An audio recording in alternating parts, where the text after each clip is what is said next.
As we expected, Rishi Sunak has now been appointed, anointed, crowned Prime Minister, and it's now important not only for the whole of the Conservative Party to get behind him, to support him. I noticed that cabinet ministers who had supported Boris have now come out firmly and said, we have to show unity. I'm now supporting Rishi Sunak.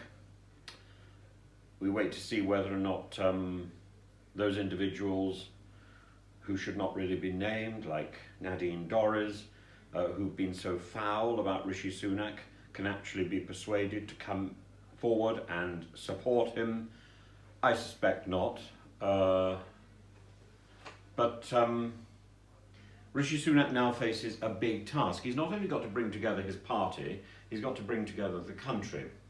And if I were Rishi Sunak, the first thing I would do is get on the phone and arrange a meeting with the First Minister in Scotland and similarly in Wales. And I'd repair some of the damage that my predecessor had done with her extremely inconsiderate and ridiculous remarks, and with her failure to cement the relationship between the people who are leading the various parts of our country.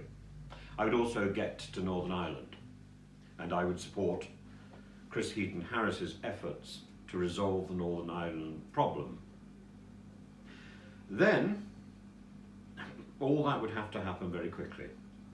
Then I would reach out immediately to the opposition parties, not only to the Labour Party, but also directly to the SNP. I would ask them for their advice and help. Now, of course, they can turn around and say, well, the only help we want is a general election, which I'm sure is what they would say, but that's just rhetoric. They know it, I would know it. But the offer would be there. I would hope to see something similar from Mr. Sunak.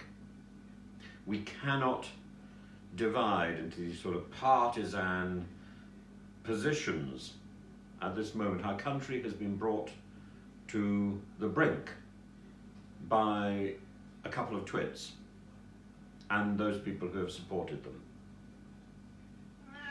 Our world is teetering on the brink because of Mr. Putin's threats to Ukraine. And of course the idea that Putin and his cronies are now putting out that there is a dirty bomb that is being manufactured in Ukraine is, of course, again, completely absurd.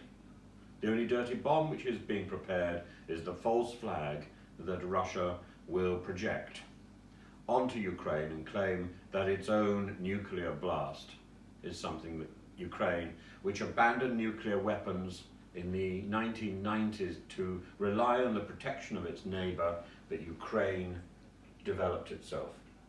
Utterly abhorrent. The master of the false flag is Mr. Putin, and he's simply following the activities of his former KGB cronies. We are in danger. We need unity. And Sunak can lead the way.